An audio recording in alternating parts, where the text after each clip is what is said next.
Hello friends, welcome back கேபிஎஸ்டோ channel நண்பர்களே. இன்றைக்கி நம்ம சேனலில் என்ன பார்க்க போகிறோன்னா, ஒரு இன்ட்ரெஸ்டான ஜோதிட தாள்களையும் ஒரு அதிரடியான ஆன்மீக தாள்களையும் பார்க்க போகிறோம்.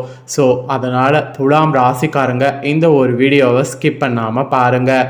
ஏன் இது துலா ராசிக்காரங்களுக்கான வீடியோவான்னு கேட்டிங்கன்னா, ஆமாங்க. ஸோ உங்கள் ராசிக்காரங்க வீடியோவை ஃபுல்லாக பாருங்கள். 2026 மூன்றாவது மாதமான மார்ச் மாதமானது பிறந்து நடந்துட்டுருக்கு. ஸோ இந்த மாதம் சாதாரண மாதம் கிடையாது. கிரக ரீதியாக ஆன்மீக ரீதியாக இது ஒரு பெரிய மாதம் என்று சொல்லலாம். ஏன் அப்படி சொல்லப்படுதுன்னா, இந்த மாதத்தில் அந்த மாதிரி நிறைய விஷயங்கள் நடக்குது. மார்ச் பிறந்த ஸ்டார்டிங்கில் இந்த ஆண்டுடைய முதல் சந்திர கிரகணமானது நடந்தது. அதை தொடர்ந்து சமீபத்தில் மார்ச் மாதத்தில் ஒரு பயங்கரமான கிரக பயிற்சியானது நடந்தது. அது சனி பயிற்சி. இந்த மாதிரி கிரக பயிற்சி, கிரகணம் இதெல்லாம் மார்ச் மாதம் நிறைய நடைபெறுது. அதனாலேயே இந்த மாதம் மிக முக்கியமான மாதமாக கருதப்படுது. இந்த மாதத்தில் அடுத்த முக்கியமான நாளானது தற்போது வர இருக்கு. அதுதான் மார்ச்சுடைய 18. அன்னைக்கு என்ன முக்கியமான நாள் அப்படின்னு கேட்குறீங்களா? அன்னைக்கு அமாவாசையானது வருது. வரக்கூடிய அமாவாசை பங்குனி மாதத்தில் வரக்கூடிய அமாவாசை. இந்த அமாவாசை பங்கு அமாவாசை என்று அழைக்கப்படுது.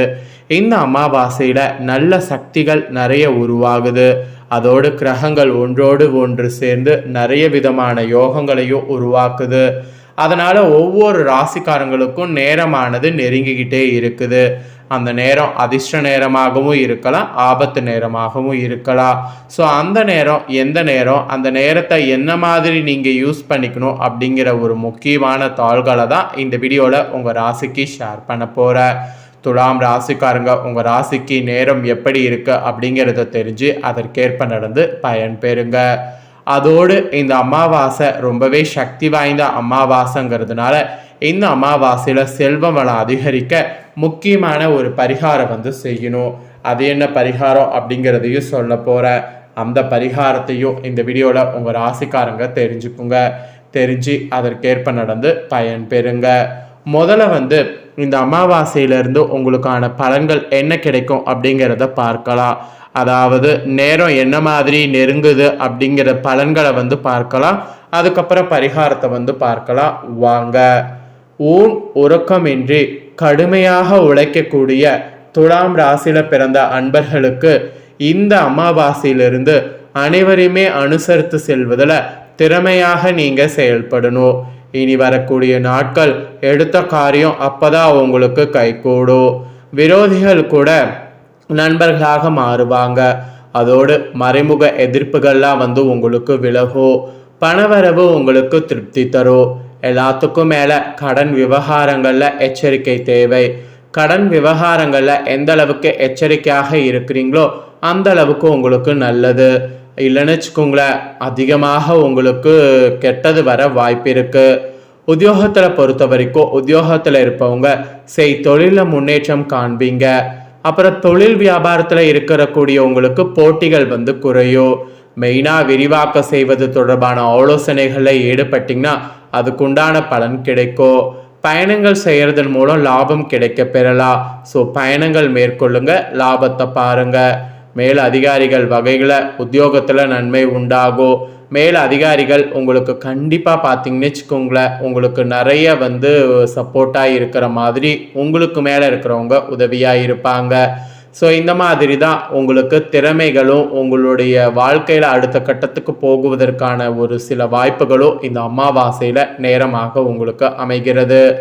அப்புறம் வாழ்க்கை துணை மூலம் ஆதாயம் கிடைக்க பெறுவீங்க. அதோடு உறவினர்கள் நண்பர்கள் மூலம் தக்க தருணத்தில் உதவிகள் உங்களுக்கு கிடைக்கும். பிள்ளைகள் வழியில் எதிர்பார்த்த நன்மைகள் உங்களுக்கு உண்டாகும். அவர்களுடைய ஆதரவு கூட உங்களுக்கு கிடைக்கும். அவர்களுடைய ஆதரவு கிடைக்கும் போது அந்த ஆதரவை மிஸ் பண்ணாமல் எல்லாத்தையுமே பயன்படுத்திக்குங்க. அப்புறம் கலைத்துறையை சேர்ந்தவர்களுக்கு செலவுகள் ஏற்படும். பயண சுகமும் கிடைக்கும். புதிய வாய்ப்புகள் கிடைப்பது தாமதப்படும். அப்புறம் அரசியலில் உள்ளவர்களுக்கு தேவையான பண உதவி கிடைக்கலாம். கிடைச்ச பண உதவியை கொண்டு உங்கள் அரசியலில் அடுத்த ஒரு கட்டத்துக்கு போக முயற்சி பண்ணுங்க. பெண்களுக்கு கூட மறைமுக எதிர்ப்புகள் இந்த அமாவாசையிலிருந்து விலகும். எதிரிகளும் நண்பர்களாக மாறுவாங்க. கொடுக்கல் வாங்கல கவனம் தேவை. அதனால் ரொம்பவே ஜாக்கிரதையாக இருக்கணும். மாணவர்களுக்கு கூட கல்வியில் முன்னேற்றமானது உண்டாகும். உங்களுக்கு பின்னால் உங்களை பற்றி புறம் பேசியவர்கள் உங்களிடம் சரணடைவார்கள். ஸோ எதுலையுமே எச்சரிக்கை தேவை. எச்சரிக்கை இருந்தால் பொழைச்சிக்கலாம், எச்சரிக்கை இல்லைன்னா கஷ்டங்க. உங்கள் நட்சத்திரத்துக்கு ஏற்ப பார்க்கும்போது துலாமில் பிறந்த சித்திரம் 3-4 பாதங்களில் இருக்கிறவங்களுக்கு இந்த டைம் கடந்த காலத்தில் உங்களை விட்டு சென்றவர்கள் விரும்பி வந்து சேருவாங்க. உறவு பலப்படும். தொலைபேசி தொடர்பு மூலமாக சிலர் புதிய தொழில் ஒப்பந்தங்களை ஏற்படுத்தி லாபம் தேடக்கூடிய முயற்சியில் ஈடுபட்டிங்கன்னா சக்ஸஸ் ஆகும். குடும்பத்தில் கூட மகிழ்ச்சிக்கு குறை இருக்காது. சுப நிகழ்ச்சிகளில் இடம்பெறவும் வாய்ப்பு இருக்கு.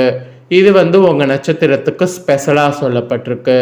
இதே சுவாதியில் பிறந்த நட்சத்திரக்காரங்களுக்கு இந்த டைம் கிரகநிலைகளால் சில அத்தியாவசிய தேவைகளுக்கு செலவு செய்ய பண பற்றாக்குறையை சந்திக்கலாம். சனி சஞ்சாரத்தால் அமாவாசையில் ஒரு பிரச்சனை முடிந்ததோ இன்னொரு பிரச்சனை உருவாகலாம். ஆனால் மகிழ்ச்சியாக இருக்கணும். உங்கள் பிரச்சனைகள் எவ்வளவு இருந்தாலும் தோல்வியும் தோய்வு இல்லாமல் சமாளித்து ஜெயிக்கலாம். ஸோ பார்த்து கவனமாக இருங்க. அதுக்கப்புறமேட்டு விசாக 1, 2, 3 பாதங்களில் பிறந்தவங்களுக்கு சொல்லப்பட்டிருக்கு. இந்த டைம் உங்களுக்கு எடுத்த காரியங்களில் உடனே வெற்றி ஏற்படும். சில காரியங்களில் தாமதமாக வெற்றி ஏற்படும். உங்கள் விடாமுயற்சி தான் உங்களுக்கு வெற்றியை தேடித்தரும். பழகக்கூடிய நண்பர்களை எடை போட முடியாது. வெளுத்ததெல்லாம் பால் என்று நம்பக்கூடிய உங்கள் பெருந்தன்மையை கொஞ்சம் ஒதுக்கி வைக்கணும். இல்லைனா அதனாலேயே உங்களுக்கு பெரிய ஆபத்து வரும். ஸோ இதெல்லாம் தான் உங்கள் நட்சத்திரத்துக்கு பலன்கள். ஸோ நட்சத்திரத்துக்கு ஏற்பவும் சிறப்பு பலன்கள் உங்களுக்கு என்னங்கிறத சொல்லிட்டேன். சொன்னதை தெரிஞ்சிருப்பீங்க. தெரிஞ்சதுக்கேற்ப நடந்து பயன்பெறுங்க. இந்த முக்கியமான தகவல்களை நீங்கள் தெரிஞ்சு பயன்பெறுவது போல் உங்கள் ஃப்ரெண்ட்ஸ் ஃபேமிலியில் இருக்கவங்களும் தெரிஞ்சுக்கணும்னு நினச்சிங்கன்னா அவங்களுக்கும் ஷேர் பண்ணுங்கள். இப்போ நெக்ஸ்ட்டு இந்த அமாவாசையில் செல்வ வளம் அதிகரிக்க பங்குனி அமாவாசை பரிகாரம் செய்யணும். அது என்ன பரிகாரம், அதை எப்படி செய்யணுங்கிறத சொல்கிறேன். அதையும் இந்த வீடியோவில் தெரிஞ்சுக்குங்க. பொதுவாக அமாவாசை பௌர்ணமி போன்ற தினங்கள் மிகவும் விசேஷமான தினங்களாக கருதப்படுது. இந்த தினங்களில் நாம் செய்யக்கூடிய எந்த ஒரு வழிபாடாக இருந்தாலும் பரிகாரமாக இருந்தாலும் அதற்கு அதிக அளவில் பலன் கிடைக்கிறது என்று கூறப்படுது. அப்படிப்பட்ட பிரபஞ்சத்தின் பேராற்றல் நிறைந்த இந்த நாட்களில் பல விஷயங்களுக்காக பலவிதமான பரிகாரங்களை செய்தாலும் அதில் மிகவும் குறிப்பிடத்தக்க ஒரு பரிகாரமாக திகழ்வது தான் செல்வ வளம் அதிகரிப்பதற்காக நாம் செய்யக்கூடிய பரிகாரம். அதன் அடிப்படையில் இந்த ஆன்மீக குறித்த செல்வ வளம் அதிகரிப்பதற்கு என்ன பொருட்களை ஒன்றாக சேர்த்து வைக்க வேண்டும் என்பதை இந்த வீடியோவில் பார்க்க போகிறோம். ஸோ செல்வ வளம் பெருக வேண்டும் என்றால் அதற்கு கண்டிப்பான முறையில் மகாலட்சுமி தாயார் அருள் என்பது வேண்டும். மகாலட்சுமி தாயார் என்பவர் சந்திர பகவானின் சகோதரியாக கருதப்படுகிறார். ஸோ சந்திர பகவானுக்குரிய நாட்களில் நாம் மகாலட்சுமி தாயாரை வழிபாடு செய்ய வேண்டும் என்று கூறப்படுது. அதனால தான் பல ஆலயங்களில் அமாவாசை பௌர்ணமி போன்ற தினங்களில் மகாலட்சுமிக்கு சிறப்பு வழிபாடு நடைபெறுது. அதே போல் பங்குனி மாதத்தில் வரக்கூடிய அமாவாசை தினத்தில் மகாலட்சுமி பூஜை செய்வது ரொம்ப சிறப்பு. அதுவும் வட மாநிலத்தை சேர்ந்தவர்கள் ஒவ்வொரு அமாவாசையிலும் மகாலட்சுமி வழிபாடு செய்வார்கள். அதனால தான் அவர்கள் இன்றளவு செல்வ செழிப்போடு வாழ்கிறார்கள் என்ற ஒரு குற்று இருக்குது. அப்படிப்பட்ட அமாவாசை சிறப்பு மிகுந்த பங்குனி அமாவாசை தினத்தில் மகாலட்சுமி தாயாரை நாம் வழிபாடு செய்வதன் மூலம் நமக்கு பலவிதமான நன்மைகள் உண்டாகும். அப்படிப்பட்ட மகாலட்சுமி தாயார் அருளை பெறுவதற்கு மகாலட்சுமி தாயாருக்குரிய பொருட்கள் ஒன்று சேர்த்து வைப்பதன் மூலம் மகாலட்சுமி தாயார் அருளை பரிபூர்ணமாக பெற முடியும். அப்படி மகாலட்சுமிக்கு பிடித்தமான பொருட்கள் என்று பார்க்கும் பொழுது அது வாசனை பொருட்களாக திகழ்கிறது. எந்த இடத்தில் வாசனை நிறைந்திருக்கிறதோ அந்த இடத்தில் மகாலட்சுமி தாயார் அருள் இருக்கும் என்று கூறப்படுது. அதில் குறிப்பாக ஏலக்காய், கிராம்பு, பச்சை கற்பூரம் இந்த 3 பொருட்களும் மிகவும் சிறப்பு வாய்ந்த பொருட்களாக திகழ்கிறது. இந்த 3 பொருட்களும் எந்த இடத்தில் இருக்கிறதோ அந்த இடத்தில் மகாலட்சுமி அருள் பரிபூர்ணமாக கிடைக்கும். அதனால் இந்த பங்குனி அமாவாசையில் நீங்கள் இந்த 3 பொருட்களையும் பார்த்தீங்கன்னு வச்சுக்கோங்களேன், ஒரு கிண்ணத்துலேயோ அகல் விளக்குலையோ போட்டு வைக்க வேண்டும் தாயாருக்கு முன்னாடி. நாள் முழுவதும் இது அப்படியே மகாலட்சுமி தாயார் படத்திற்கு முன்பாக இருக்கட்டும். மறுநாள் அதை எடுத்து பணம் வைக்கக்கூடிய இடத்துல வைத்து விட வேண்டும். அல்லது பர்ஸில் கூட போட்டு வைத்து கொள்ளலாம். இந்த மாதிரி செய்கிறதுனால உங்களுடைய கஷ்டங்கள் எல்லாமே தீரும், செல்வ வளம் பெருகும். ஸோ நம்பிக்கை இருக்கிறவங்க இந்த பரிகாரத்தை இந்த அமாவாசையில் செய்து பாருங்கள். கண்டிப்பாக இதனால் உங்களுக்கு நல்ல மாற்றம் ஏற்படும். ஸோ இந்த வீடியோவை இப்போ நீங்கள் பார்த்து முடிச்சுட்டு இது உடனே லைக் பண்ணி உங்கள் ஃப்ரெண்ட்ஸ் ஃபேமிலிக்கு ஷேர் பண்ணுங்கள். உங்கள் ஃப்ரெண்ட்ஸ் ஃபேமிலியில் இருக்கிறவங்க துலாம் ராசிக்காரங்களாக இருந்தாங்கன்னா பலன்களும் பரிகாரங்களும் தெரிஞ்சு பயன்பெறட்டும். இதே போல் புதிய தகவல்களை தெரிந்து கொள்ள சேனலை சப்ஸ்கிரைப் பண்ணுங்கள், கூட பெல் பண்ண ப்ரெஸ் பண்ணுங்கள். அப்போ தான் நான் போகிற மற்ற அப்டேட்டான எல்லா வீடியோஸும் உடனுக்குடனே தெரிஞ்சுக்க முடியும். ஸோ மறக்காமல் பண்ணுங்கள். வேறொரு வீடியோவில் வந்து சந்திக்கிறேன். நன்றி, வணக்கம்.